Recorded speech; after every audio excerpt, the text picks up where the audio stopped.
UFC 282 is now a very different card altogether. Jiri has vacated his belt due to a shoulder injury and pulled out of the fight with Glover Teixeira.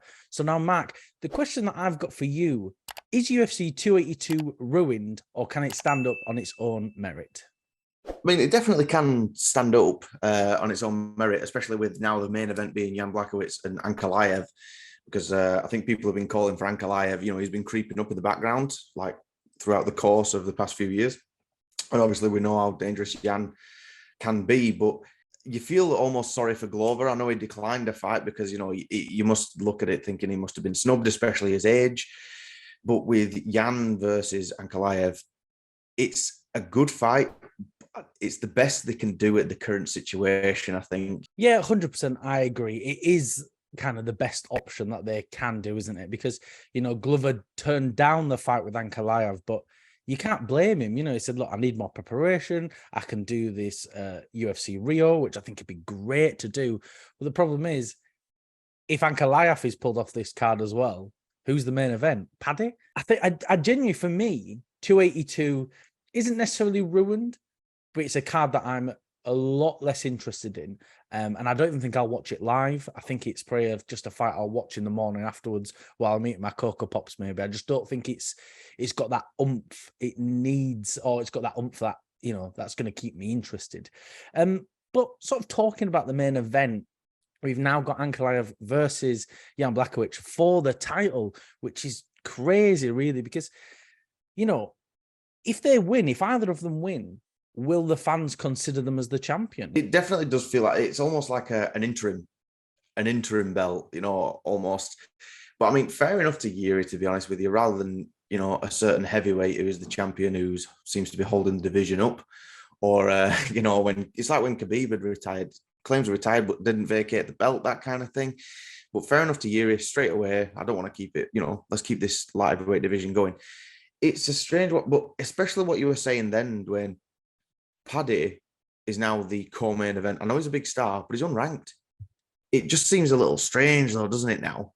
But it almost feels like a plastic champion for the Jan and Ankalaev fight. Yeah, it really does, doesn't it? And it is a shame because, you know, like I said before, will they consider themselves as champions, and will the fans consider them as a champion? And probably not. And you're right, it's so weird having Paddy be the co-main event. I think he's very exciting, and I wouldn't be against him being, say, the main event on like a UFC Fight Night card or in UFC London, something like that. That'd be exciting. But it doesn't make sense for him to be co-main in this high level of a pay-per-view. It's the final pay-per-view of the year, and it feels just that little bit too lackluster now. But there is quite some interesting fights on. You've got Darren Till, Ponzinibbio, Bryce Mitchell, Irtil Pora. There's a lot of interesting fights, and I'm curious to see how everyone will do, especially Darren Till. I'm really, really interested to see where he's at now because, you know, he's not fought in ages. He keeps pulling out with injuries, but I'm really curious to see what level he's at coming out of such a long break. But then it seems that he's improved his training, because you can't be grappling with Hamzat nearly every single day and not be improving, right? And if you're getting beaten up by him, you have to get better. I mean, like, you know, it might just seem that Darren Till's a bit of a nut hugger rather than actually training with Hamzat, to be honest with you. Yeah. But it is strange, like, you know, his last fight was Derek Bronson. And, you know, we know how that ended. And because Darren, it's almost like you really want him to do well. Maybe it's just because he's English. Yeah, you know, but you kind of really want him because you see what he was in the title picture way back when, but he's still young. You forget how young he is. So hopefully this is like, you know, the revival of Darren Till. And exactly like you said, then, you know, you've got Robbie Lawler, who, you know, despite his age, is still a dog in a fight. Like, do you remember his last one against Barberena? That was still a great fight. That was one of the best fights of that card. Against Santiago, I don't know if that's going to go too well for Robbie, but we'll get to that in the actual predictions. But there is a few fights on the prelims that do pique my interest, though, Dwain. You've got Rosas Jr., a 17-year-old in the UFC, which is entertaining. If that doesn't attract you, you know, I don't know what will. And, you know, there's a lot of promise. I must admit, I'm not actually a regular watcher of the Contender Series, but I just didn't expect you to say that you were interested in little boys, Mark, and that's why you were watching the UFC. But I get what you're saying. I don't know if I caught Will, but I get what you're saying. Yeah, all I right. am Then really, I'm expecting Chris Hansen to walk through the door any minute now. To be yeah. honest, But I am moving really swiftly interested. on. Yeah. I am interested to see how he's going to fight. Because I don't really watch the Contender Series, but there was a couple of names that really popped up, wasn't there? There's this Rosas Jr. and Bo Nickel, and it feels like there's a lot of hype around them because what level can this kid come in and fight at? If he can really show this guy up, really put on a clinical match, he can really build a huge fan base behind him, But if he comes out and just gets knocked out or whatever, it doesn't really matter. He's so young, you're like, oh, never mind. It's expected. He's a kid. So, it's win-win for him, really. Even if he loses, he's not going to lose anything, if that makes sense. Even in 10 years' time, people still say he's a young fighter. Yeah, that's such a good point. I didn't even think about that. Yeah, when he's 27, he'll still be a young fighter. That is so true. Crazy, that, isn't it? I didn't even know where my phone was when I was 17, and this guy's knocking people out and making a name for himself. But there's other fights on there as well. You've got Chris Curtis versus Joaquin Buckley.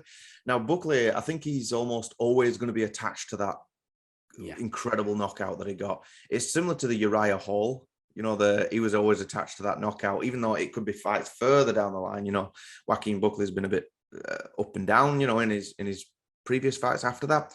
But there's always that attraction there because he's that dangerous. And obviously, Chris Curtis, he's a machine.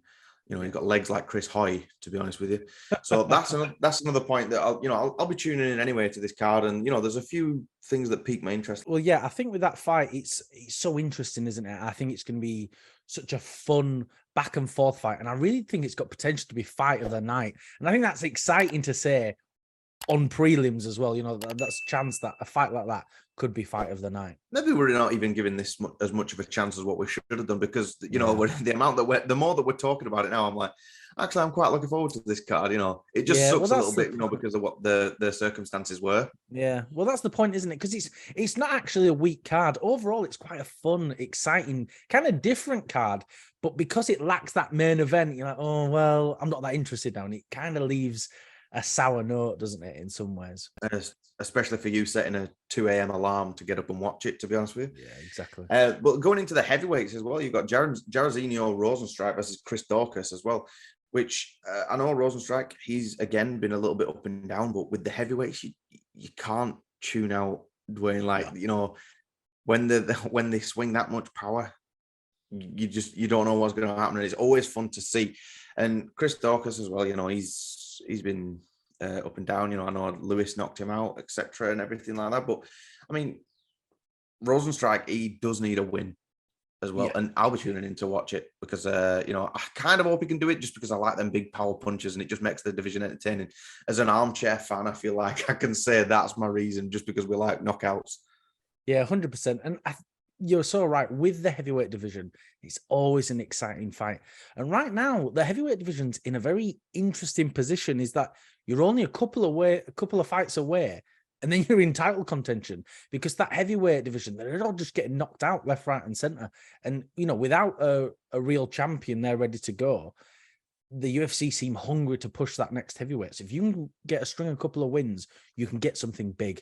But I do think that's all we've got time for. Thank you for watching. If you can like, comment, subscribe, it really does help us out.